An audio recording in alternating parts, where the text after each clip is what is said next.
तुमने देखा, तुम ध्यान करने बैठते हो कितने विचार उठते, ज्यादा उठते, उससे ज्यादा उठते हैं जितना जब तुम ध्यान करने नहीं बैठते। 24 घंटे 1000 काम में लगे रहते हो, इतने विचार नहीं सताते। घंटे भर आंख बंद करके बैठ जाओ आसन लगा के, तुम एकदम हैरान हो जाते हो कि मामला क्या है। क्या विचार प्रतीक्षा ही करते थे कि करो बच्चों ध्यान करो, फिर तुम्हें बताएंगे। सब तरफ से टूट पड़ते, सब दिशाओं से हमला बोल देते, जैसे प्रतीक्षा ही में थे कि करो ध्यान तो मजा चखाएं। आने लगते सब तरह के विचार, धन के, वासना के, काम के, राजनीति के, यह वह कूड़ा करकट सब अखबार उड़े आते।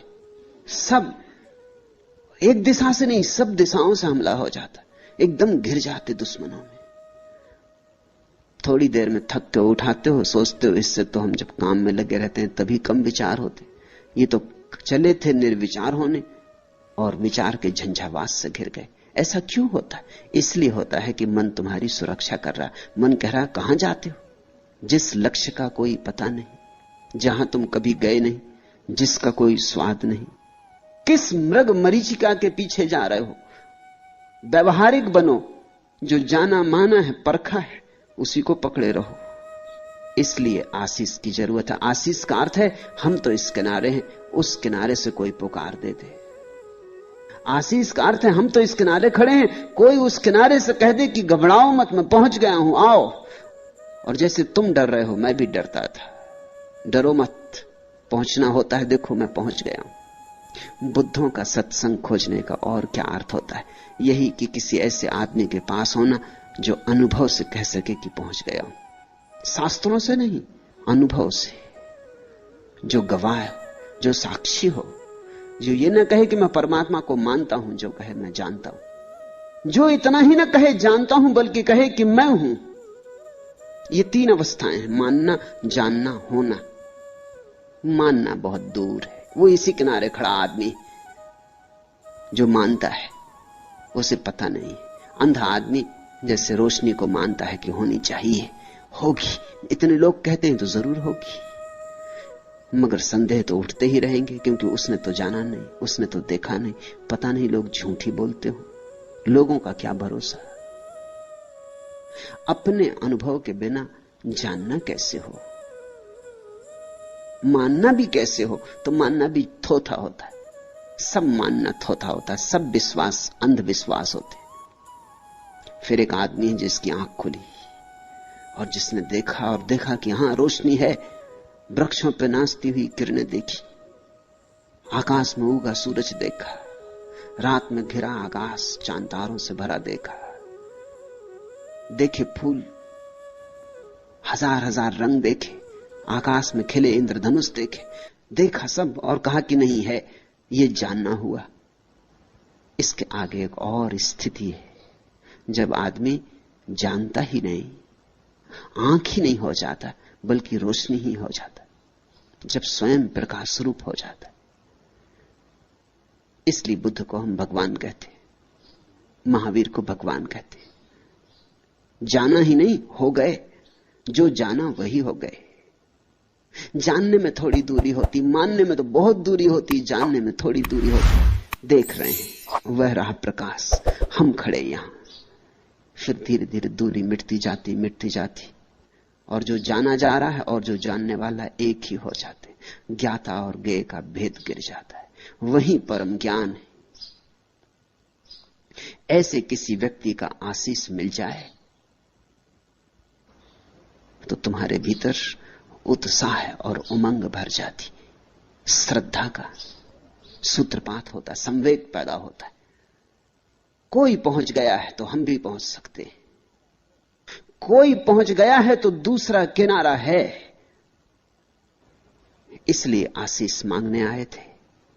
बुद्ध जिस कुटी में रहते थे उसका नाम था गंध कुटी, बुद्ध की सुगंध के कारण। एक सुवास है आत्मा की, जैसे फूल जब खिलते हैं तो एक सुवास होती, कागज के फूलों में नहीं होती। कागज के फूल कभी खिलते ही नहीं, असली फूलों में होती सुवास। साधारण आदमी में सुवास नहीं होती, वो करीब करीब कागज का फूल है। कागज का, क्योंकि उसने सब झूठ का जाल अपने चारों तरफ बना रखा है। उसने दूसरों को धोखा दिया, अपने को भी धोखा दे लिया। प्रवंचक है, मिथ्या है, झूठ ही झूठ की परतें, सच उसमें खोजे से नहीं मिलता।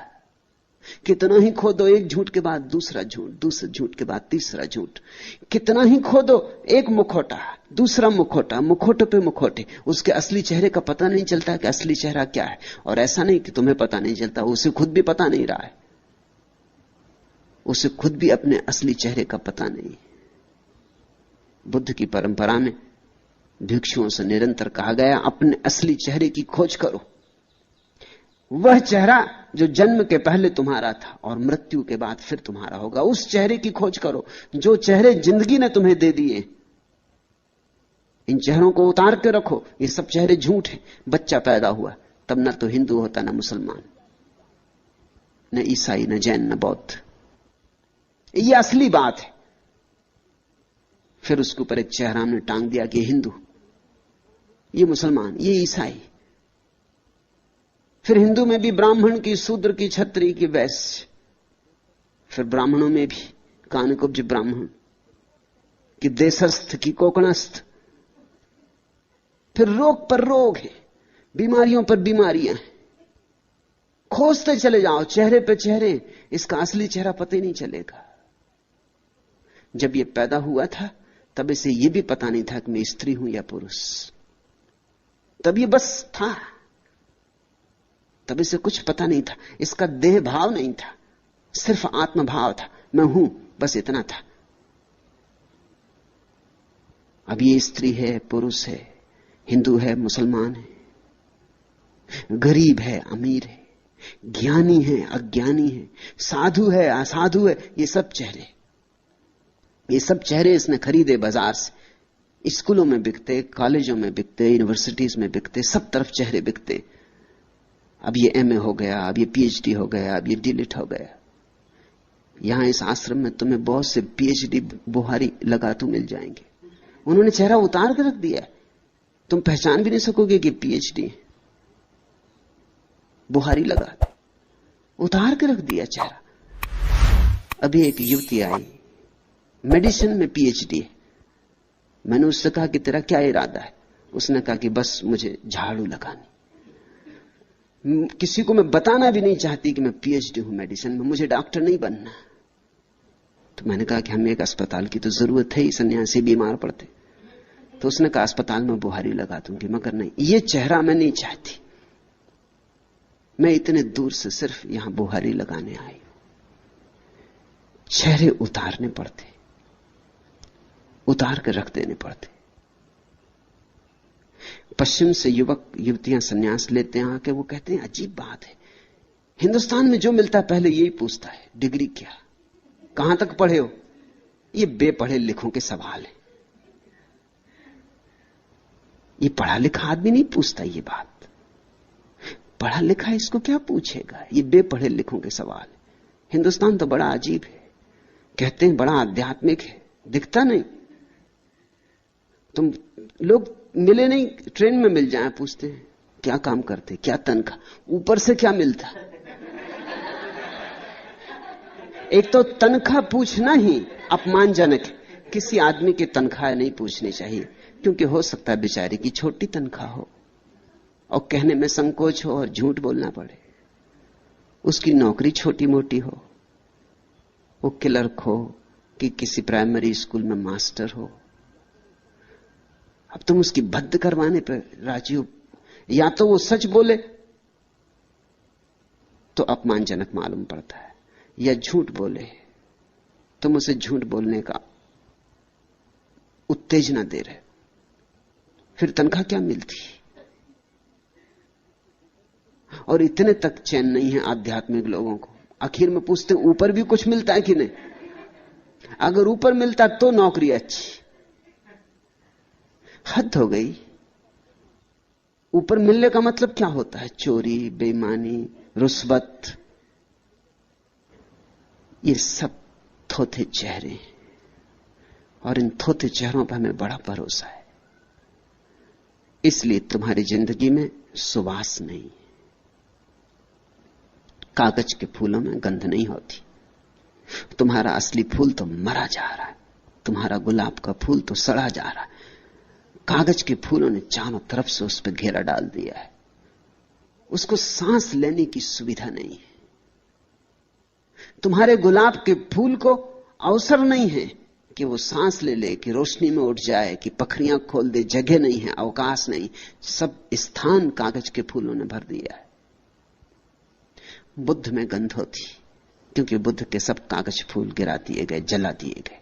बुद्ध का अर्थ होता है जिसने अपने असली चेहरे को पा लिया। अब जो फिर वैसा हो गया जैसा निर्दोष बच्चा होता है, पहले दिन का बच्चा होता है, सिर्फ है, न कोई परिभाषा, न कोई सीमा, असीम हो गया। फिर इस सरलता में सुगंध है, सुवास है। सरलता के अतिरिक्त और कहीं सुवास नहीं, इस सहजता में सुगंध है। इसलिए बुद्ध की कुटी का नाम था गंध कुटी। वहां फूल खिला था, मनुष्यता का फूल। याद रखना, तुम भी फूल हो, चाहे अभी कली में दबे हो, या हो सकता है अभी कली भी पैदा ना हुई, अभी वृक्षों की किसी शाखा में दबे हो, या हो सकता है अभी वृक्ष भी पैदा ना हुआ हो, किसी बीज में पड़े हो, मगर तुम भी फूल हो। और अपनी सुगंध को खोजना है, और अपनी सुगंध को मुखर करना है, अपनी सुगंध को प्रकट करना है, अभिव्यंजना देनी। जो गीत तुम्हारे भीतर पड़ा है उसे गाया जाना है, और जो नाच तुम्हारे भीतर पड़ा है उसे नाचा जाना है। नाचोगे, गाओगे, खिलोगे तो ही परितृप्ति है। उस परितृप्ति में ही, उस संतोष में ही एक सुगंध है जो इन नासापुटों से नहीं पहचानी जाती। उसे पहचानने के लिए भी और नासापुट चाहिए। जैसे भीतर की आंख होती है, ऐसे भीतर के नासापुट भी होते। जरूरी नहीं कि तुम बुद्ध के पास जाओ तो तुम्हें सुगंध मिले। तुम अगर अपनी दुर्गंध से बहुत भरे हो तो शायद तुम्हें बुद्ध की सुगंध का पता भी ना चले। तुम अगर अपने शोरगुल से बहुत भरे हो तो तुम्हें बुद्ध का शून्य और संगीत कैसे सुनाई पड़ेगा। गंध कुटी के चारों ओर जूही के फूल खिले थे। शास्ता ने उन भिक्षुओं को कहा, भिक्षुओं, जूही के खिले इन फूलों को देखते हो? एक फूल तो बुद्ध का खिला था, मगर शायद अभी ये भिक्षु उसे नहीं देख सकते, इसलिए मजबूरी है।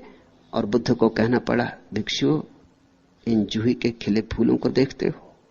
ये सुवासित फूल, इन पर ध्यान दो। इन फूलों में कई राज छिपे हैं। एक तो कि ऐसे ही फूल तुम हो सकते हो, ऐसी ही सुवास तुम्हारी हो सकती है। दूसरा, ये फूल सुबह खिलते हैं, सांझ मुरझा जाते। ऐसा ही ये मनुष्य का जीवन है। इसमें मोह मत लगाना। ये आया है, ये जाएगा। इस पे मुट्ठी मत बांधना, इसके साथ कृपणता का संबंध मत जोड़ना। ये तो आया है और जाएगा। जन्म के साथ ही मृत्यु का आगमन हो गया है। ये फूल अभी कितने खुश दिखाई पड़ते, सांझ मुरझा जाएंगे, गिर जाएंगे, धूल में खो जाएंगे। ऐसा ही जीवन है। जो जीवन को पकड़ना चाहता है वो सदा दुख में ही रह जाता है। जीवन को पकड़ो मत, ये पकड़ा जा नहीं सकता, बहता है बहने दो। इसे समझो, ये ध्यान की आधारशिला है। तुम्हारे जीवन का दुख क्या है? तुम्हारे जीवन का मौलिक दुख यही है कि जो रुकेगा नहीं उसे तुम रोकना चाहते हो। तुम्हारे जीवन का मौलिक दुख यही है कि जो नहीं होगा उसे तुम करना चाहते हो, जो हो ही नहीं सकता। जैसे तुम जवान हो तो तुम सदा जवान रहना चाहते हो, ये हो ही नहीं सकता तो दुखी होने वाले हो। दुख कोई तुम्हें दे नहीं रहा है, तुम अपना दुख पैदा कर रहे हो। जवान को बूढ़ा होना ही पड़ेगा, इसमें कुछ बुराई भी नहीं, प्रवाह है। जवानी का अपना सौंदर्य है, बुढ़ापे का अपना सौंदर्य। और अगर बुढ़ापा तुम्हें कुरूप दिखाई पड़ता है तो उसका एक ही कारण है कि ये बूढ़ा आदमी अभी भी जवानी को पकड़ने की कोशिश में होगा जो उसके हाथ से छूट गई, इसलिए बुढ़ापे का निश्चिंत भोग नहीं कर पा रहा है। नहीं तो बचपन का अपना सौंदर्य है, जवानी का अपना सौंदर्य, बुढ़ापे का अपना सौंदर्य। और ध्यान रखना, बुढ़ापे का सौंदर्य सबसे बड़ा सौंदर्य, क्योंकि सबसे अंत में आता है। वो फूल आखिरी है। इसलिए तो इस देश में हम बूढ़े को आदर देते। सब बूढ़े आदर के योग्य होते नहीं, इसे जान के भी देते। मान्यता भीतर यह है कि अगर कोई आदमी बचपन में पूरी तरह बचपन जिया हो और जब बचपन चला गया तो पीछे लौट के ना देखा हो, दो आंसू ना बहाए हो उसके लिए। जवानी में पूरी जवानी जिया हो और जब जवानी चली गई तो लौट के ना देखा हो, वो आदमी पूरा बुढ़ापा जिएगा। उसके बुढ़ापे में प्रज्ञा होगी, बोध होगा, समझ होगी। बच्चा तो कितना ही निर्दोष हो फिर भी अबोध होता है। उसकी निर्दोषता में एक तरह का अज्ञान होता है। उसकी निर्दोषता अज्ञान की पर्यायवाची होती। वो निर्दोष है क्योंकि अभी उसने जाना नहीं है। जवानी जिद्दी होती, जवानी सपनों से भरे हुए समय का नाम है। जवानी हजार सपने देखती है और हजार तरह की विपदाओं में पड़ती। जवानी में हजार तरह की मूढ़ताएं सुनिश्चित है। जवानी एक तरह की मूढ़ता है, एक तरह का नशा है। जवानी एक तरह की मदहोशी है। जवानी में बड़ी गति है और बड़ी त्वरा है और बड़ी ऊर्जा है, लेकिन बड़ी विक्षिप्तता भी है। बुढ़ापा में जवानी की मूढ़ता गई, विक्षिप्तता गई, पागलपन गया, जवानी का जोश खरोश गया, जवानी की उत्तेजना ज्वर गया, बचपन का अज्ञान गया। जीवन के सारे अनुभव बूढ़े को ताजा कर जाते, निखार जाते, शुद्ध कर जाते। अब न वासना के अंधड़ उठते, न बचपन का अज्ञान खिलौनों में उलझाता, न जवानी की विक्षिप्तता पद धन प्रतिष्ठा की दौड़ में महत्वाकांक्षा जगाती। एक शांति उतरनी शुरू हो जाती। बूढ़ा एक अपूर्व संतोष से भरने लगता। सब जो देखना था देख लिया, सब जो जानना था जान लिया, अब घर लौटने लगता। लेकिन हमारी तकलीफ यह है कि हम में से बहुत कम लोग बूढ़े हो पाते हैं। बूढ़े हों कैसे? जो बूढ़े हैं वो भी अभी जवानी का विचार करते रहते, बचपन का विचार करते रहते, कहते हैं अरे वो दिन गजब के थे। जो आदमी ये कहे कि जो दिन बीत गए वो गजब के थे, समझना ये आदमी बढ़ नहीं पाया, ये प्रौढ़ नहीं हुआ। क्योंकि अगर वो दिन गजब के थे तो ये दिन और गजब के होने चाहिए, क्योंकि उन्हीं गजब के दिनों के ऊपर खड़े। और जब ये दिन गजब के नहीं है तो वो दिन भी गजब के नहीं हो सकते। जब बुढ़ापे में सौंदर्य नहीं है तो जवानी कैसे सुंदर रही होगी? अगर गंगा सागर में गिरने के करीब गंगा नहीं है तो गंगोत्री में कैसे गंगा रही होगी? बूढ़ा आदमी एक अभिनव सौंदर्य से भर जाता है। उसके सौंदर्य में एक शीतलता होती है, जवानी की गर्मी नहीं। और बूढ़ा आदमी फिर सरल हो जाता है, लेकिन उसकी सरलता में बुद्धिमत्ता होती, बच्चे का अज्ञान नहीं। बुढ़ापा अद्भुत है। और जो आदमी ठीक से बूढ़ा हो गया, न पीछे लौट देखता जवानी को, न याद करता बचपन को, वो आदमी अब मृत्यु में भी उतने ही आनंद से प्रवेश कर सकेगा। क्योंकि बुढ़ापे का डर क्या है कि कहीं मैं बूढ़ा ना हो जाऊं? वो डर यही है कि बुढ़ापे के बाद फिर आखिरी कदम मौत है।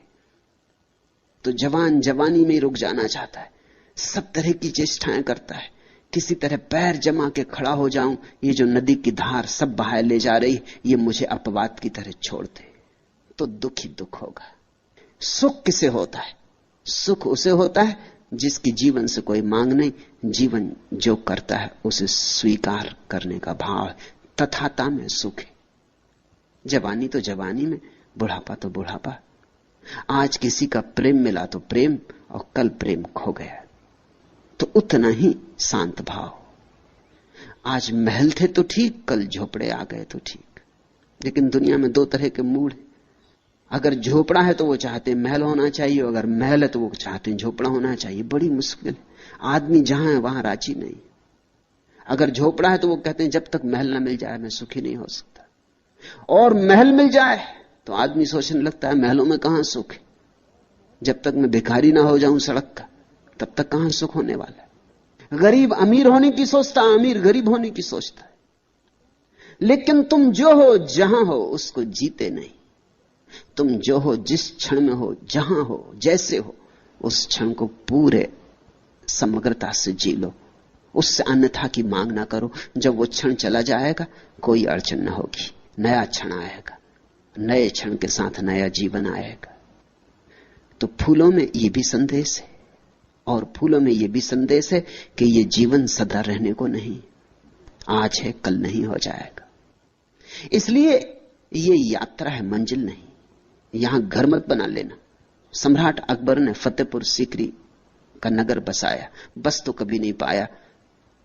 नगर बसते कहां? जब तक नगर बसा तब तक अकबर के मरने के दिन करीब आ गए, फिर जा नहीं पाया। नगर सदा से बेबसा रहा, लेकिन बनाया सुंदर नगर था, सुंदरतम नगरों में एक बनाया था, और एक एक चीज बड़े ख्याल से रखी थी। एक एक चीज, एक एक ईंट बड़े सोच विचार कर रखी गई थी।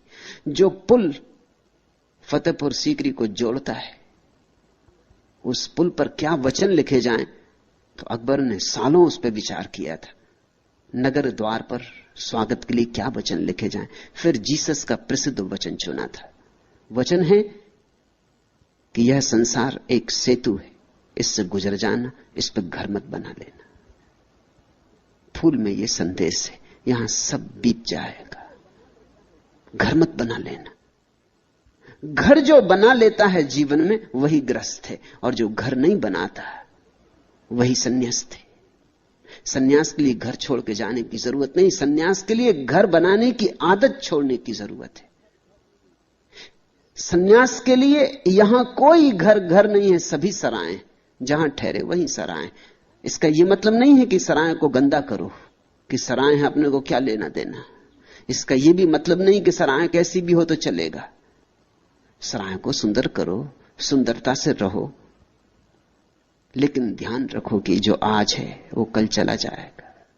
यह जीवन का स्वभाव है।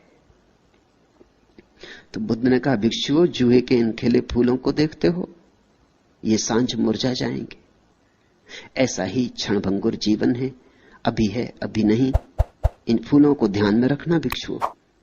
यह स्मृति ही क्षणभंगुर के पार ले जाने वाली नौका है। क्यों? जो क्षणभंगुर को पकड़ना चाहता है उसके भीतर विचारों का तूफान उठेगा। विचार है क्या?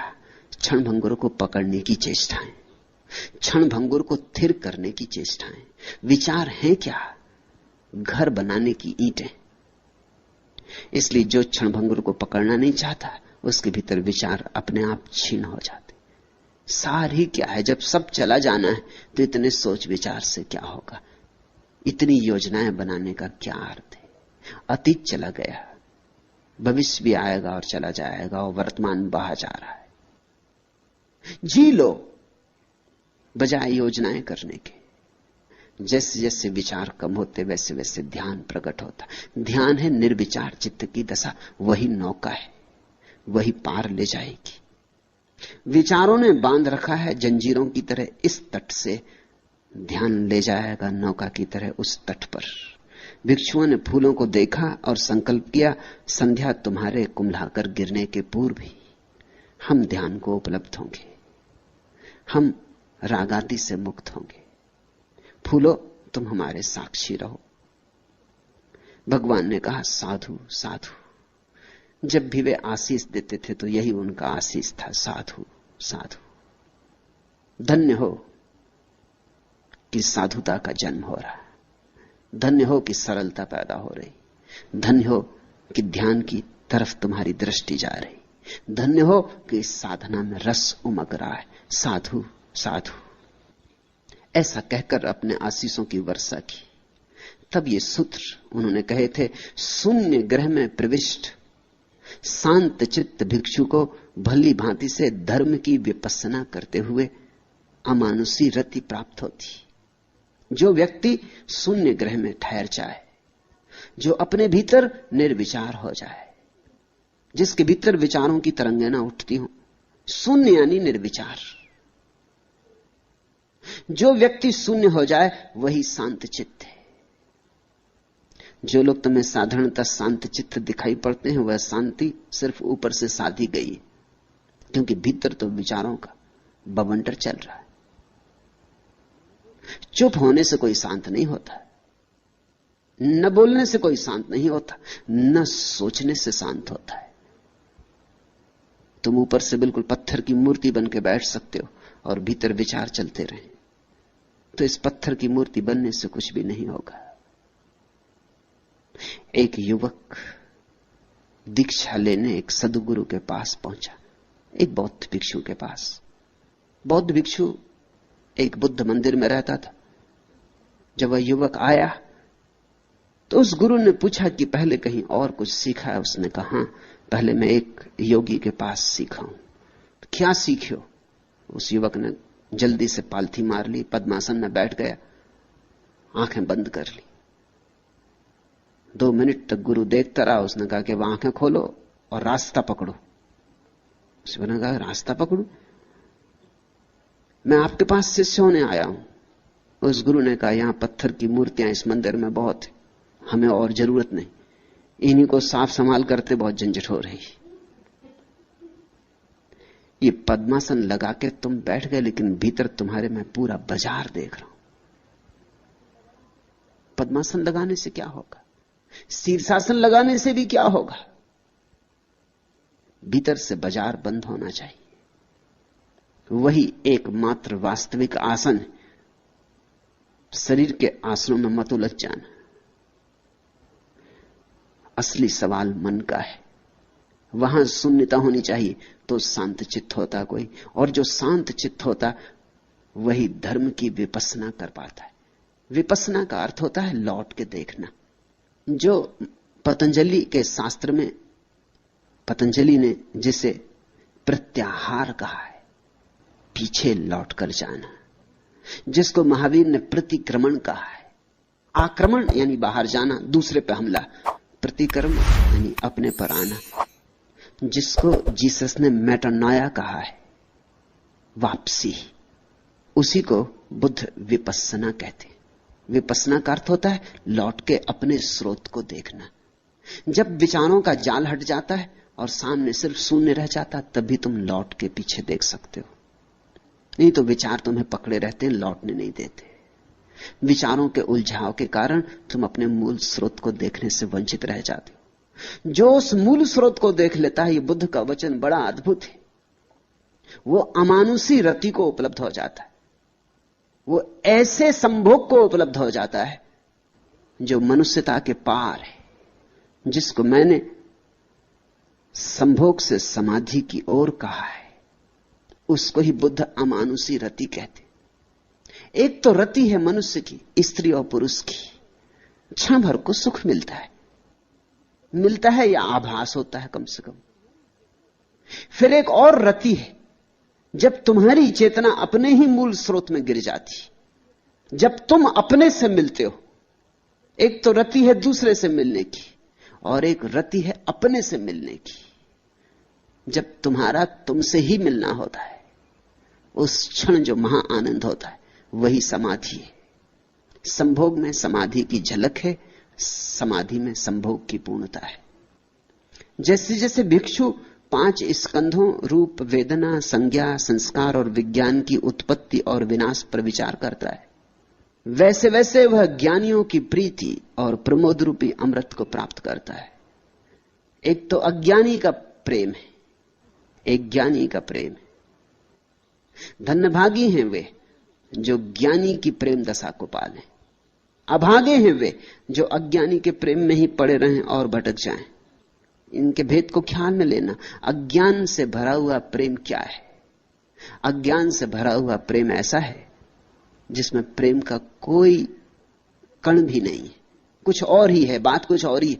तुम अकेले होने में ऊबते हो, इसलिए किसी को प्रेम करते हो कि अकेले होने में मजा नहीं आता, अकेले होने में ऊब आती है, उदासी आती, अकेले होने में घबराहट होती, किसी का साथ चाहिए, किसी का साथ तुम्हारे लिए एक जरूरत है। ये अज्ञानी का प्रेम है। ज्ञानी का प्रेम क्या है? ज्ञानी अकेले होने में परम आनंद से भरता, अकेले होने में परेशान नहीं होता, अकेले होने में परम आनंद से भरता है। लेकिन इतने आनंद से भर जाता है कि अब उस आनंद को बांटना चाहता है, किसी को देना चाहता है। अज्ञानी का प्रेम मांगता है, ज्ञानी का प्रेम देता है। बुद्ध ने खूब दिया, समस्त सद्गुरुओं ने दिया। मिलेगा तो देना ही पड़ेगा। जब दिया जलेगा तो रोशनी बिखरेगी, और जब फूल खिलेगा तो सुगंध उड़ेगी हवाओं पर। इसे रोका नहीं जा सकता। अज्ञानी का प्रेम कैसा है? अज्ञानी का प्रेम ऐसा मिल जाए, भिखारी का प्रेम है। पति पत्नी से चाह रहा है कि कुछ दो, मैं अकेले में बड़ा उदास हो रहा हूं, मुझे कुछ रस दो, और पत्नी भी कह रही मुझे कुछ रस दो। दोनों भिखारी एक दूसरे से मांग रहे हैं, देने की तैयारी किसी की भी नहीं, तो कलह तो होगी ही। इसलिए पति पत्नी के बीच जो कलह है वो शाश्वत है। उस कलह का मूल कारण पति और पत्नी की कोई खराबी नहीं, अज्ञानी का प्रेम है। दोनों मांग रहे हैं। दो भिखारी रास्ते पर खड़े हो गए, समझ लो कि दोनों अंधे भिखारी, इसलिए देख भी नहीं पाते कि दूसरा भी भिखारी। दोनों एक दूसरे के सामने हाथ फैलाए खड़े हैं कि कुछ मिल जाए, दया करो। वही दशा है पति पत्नियों की। अंधे देख भी नहीं सकते कि दूसरा बेचारा खुद ही भिखारी, इससे क्या मांग रहे, और दूसरा भी मांग रहा है कि कुछ मिल जाए। और दोनों ही दुखी होंगे, क्योंकि मिलना तो है नहीं, देने की तैयारी किसी के वहां है नहीं, देने को वहां कुछ है ही नहीं, तैयारी भी कैसे हो, सब खाली खाली है, रिक्त है। इसलिए इस जगत में सभी प्रेमी समझते हैं कि धोखा दिया गया, कि कहां से इस स्त्री की झंझट में पड़ गया।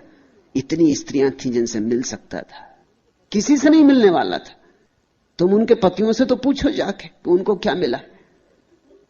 वो सोचते हैं कि शायद तुम्हारी पत्नी मिल जाती तो उन्हें कुछ मिल जाता।